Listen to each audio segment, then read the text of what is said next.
How are you? You wondering who this old man in this dark suit is? I'm one of those guys that works down the street there. I'm a senator, and we're all here together to try to figure out something that's going to hopefully make a big difference to you guys when you get old and bald like me. And we want to talk to you a little bit about something. Some of the things we're going to say you're going to find really boring, because we got to talk to those guys back there with the cameras too, you know? So some of the stuff you'll understand it all, but it'll bore you some of it, okay? So I warn you ahead of time, you may get a little bit bored. Let me start off by thanking all you kids for being here today. And we're not going to keep you here very long, and I'm going to pretty soon introduce all the people who are sitting up here, because they want to say a few words to you and about what we're trying to do. I want to begin by thanking Secretary Daley and the Commerce Department for all the help and information they gave my staff and me over the last 6 months in trying to figure out how we in the government could work with the private industry in the country to make life better for all of you kids down the road. And I realize some of you aren't kids, some of you are almost grown young women sitting over there, so I hope I don't insult anybody. One of the things I want to point out is, to those who are listening here, is that the entire incredible growth of the economy in the United States, all this magnificent new economy we're talking about, 35% of every single thing that's happened in terms of the growth we call the gross domestic product, is because of the marrying of communications and technology, the information technology industries. And by the year 2006, 1/2 of the entire workforce, I say to you adults in the United States of America, will either be producers, investors, or intensive users of this significant information technologies industry. And we all know who benefits from that. You know, you have to be in on the deal to benefit from the deal. And one of the things that we're finding now is those folks who own computers and have internet access and know how to use this equipment, they in fact tend to be people already are doing relatively well. All those folks who make over $75,000 a year, 80% of them, they have a computer in their home, and 60% of those folks are hooked up on the internet. But those folks who are between $10,000 and $15,000 a year, only 16 out of 100 of them have a computer, and only 8% of them even know what the internet is to be hooked up to it. And the same thing breaks down in terms of race in America. 47% of all Caucasians in America have a computer, and 30% are hooked up to the internet. Only 23% of the African American community and 11% have a computer, and 11% hooked up to the internet. And the list goes on. If you're college educated, you know about this information. If you're college educated, you get to know a little more. 69% of all the people who have college educations have computers available to them. And so the reason I bother to tell you all this is we're here to try to figure out, through the leadership of one of America's leading businessmen, and I might add a woman who runs the foundation that is most interested in this, Mrs. Case. We're here with Senator Specter and myself and with the Deputy Attorney General to try to figure out how we can make sure over the next 6 or 8 or 10 years, nobody's left behind in this new economy. Nobody's left behind because they have not had the skills or because they fall into an income range that they're not going to have access to the skills. And the fancy word we all use in government and in business is there's a digital divide out there. And that divide is significant. And if we can't figure out how to close that gap, we can't figure out how to deal with that, we're going to have an economically increasingly prosperous sector of the American society and one smaller but distinct sector of the society that gets left further and further and further behind. And nobody wants to see that happen. So the ultimate way out of poverty and the ultimate way out of crime is a good job, self-esteem, and the ability to provide for your family and think you have a real future.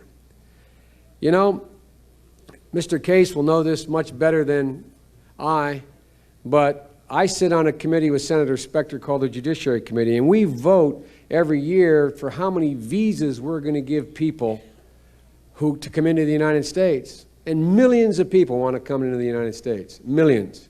We have a special category. We say, we just upped it by 50,000. We said we're going to let 160,000 people who are on the other side of the digital divide. They know how to use computers. They know how to use technology. They know how to deal with this information age. Because where Mr. Case works, in Silicon Valley and all other places of similar nature, whether it's Northern Virginia or Massachusetts, or wherever it is, they are short every year of over 160,000 people, actually close to 300,000 people, who there's good jobs for that pay a lot of money and have great opportunity, but there are not enough qualified Americans to fill those jobs.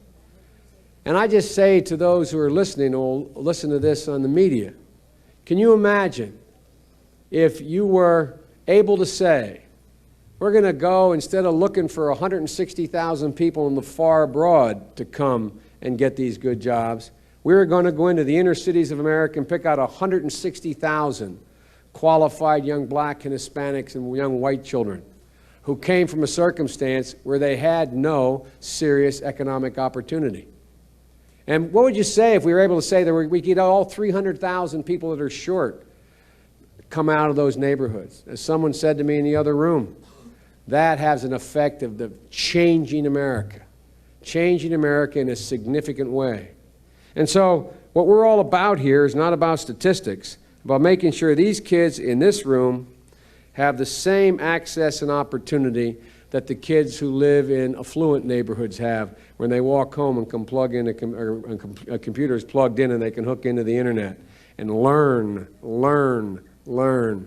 how to take advantage of these significant changes. There's one other point I want to make, and I'm going to sit down after I'm going to introduce Mr. Case in the meantime. One of the things we decided to do is I went a long time ago to this fellow named Robbie Calloway, and he represents the Boys and Girls Clubs nationally. And we were trying to figure out how to deal with crime in America. And we were having trouble, Senator Specter and I were having trouble getting the people to vote for after-school programs, which he and I have been supporting, and he's been pushing long before I got involved in this issue. And we couldn't get anybody to pay attention. So I went to Mr. Calloway and I said, look, if we could get millions of dollars for the Boys and Girls Clubs to build more clubs and to modernize their clubs, would you be able to absorb it and do it? And he said, we sure could. And the reason why I went to him is the Boys and Girls Clubs are the best run organizations in the country.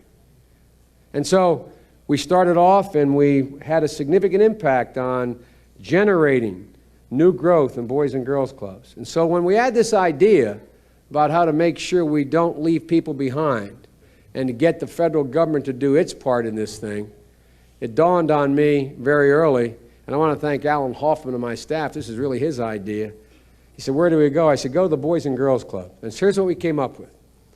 We said that Senator Specter and I said, we're going to introduce a bill that raises $120 million. $120 million for Boys and Girls Clubs over the next 6 years. And what we're going to then do is go to Mr. Case and Mrs. Case's foundation and say, you're the leader, not just in America, in the world, in dealing with access to computers and the internet and this information age. Will you help us? Will you help us out?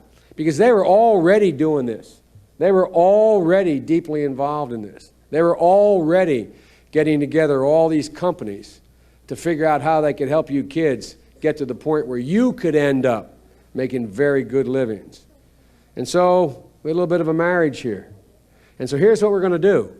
Senator Specter and I are going to try our best, and I don't think we'll have a lot of trouble, convincing our colleagues, and the reason why he's so important, he sits on the committee that determines whether this money gets appropriated. We're going to try our best to convince our friends in the United States Congress. We already have convinced the President, didn't have to convince him, he convinced himself. I think Secretary Daley convinced him already, convinced him that this is a good idea. And then with that $120 million, we're going to let the Boys and Girls Clubs go out and hire teachers to teach people how to use these computers and build space that allows the computers to be put there and all this stuff. And then we're gone to Mr. and Mrs. Case, and we said, can you, in your foundation, and a foundation means they put away a lot of their own money to help do this, will you help us get the computers and get hooked up, get plugged in to the internet? And the end result of all that is, God willing, a lot of you kids, you won't remember this day. You're going to go home and you want to get down and play basketball. That's what I want to do. You want to do something else. But you're going to, some of you are going to remember this day. Because some of you, and a lot of kids like you across America, 10, 15 years from now, are going to be working in and maybe even running companies like Mr. Case started. Because you're going to get acquainted with, you're going to understand what this is about. And you're as smart as anybody in America. You're as smart and as good as anybody in America. We just got to give you a chance to know. I used to have a friend who was a great basketball player. His name was Pete McLaughlin. And he used to say, you've got to know how to know. We're going to teach you how to know through the Boys and Girls Clubs. And hopefully it will spread beyond there. So, let me now introduce to you a fella who has been able to do something that no one else has ever done that I'm aware of. Appear in every major news magazine in the front cover at one time. But beyond that, he did a little thing else. He did something else. Not too long ago, he started a company that a lot of people said, what's he doing? What's he wasting all this time on? And he now is running a company that he just merged with another company, I tell you kids, that is probably the single most important company in the world in terms of how much economic power it has and how much growth it can generate. But the good thing about him is, as you can tell by the way he's dressed, this is a casual guy. And guess what? He cares a whole heck of a lot about not just making sure he makes this major international company grow, but he cares an awful lot, as does Mrs. Case, about whether you get a chance to be as successful as he is, and thousands of people that have become successful because they have followed his lead. So I'd like now to introduce to you Mr. Steve Case, who is the guy who started a company called AOL, and now it's an even bigger company for all of you. I'd like you all to hear from him now. Give him a nice round of applause. Thank you.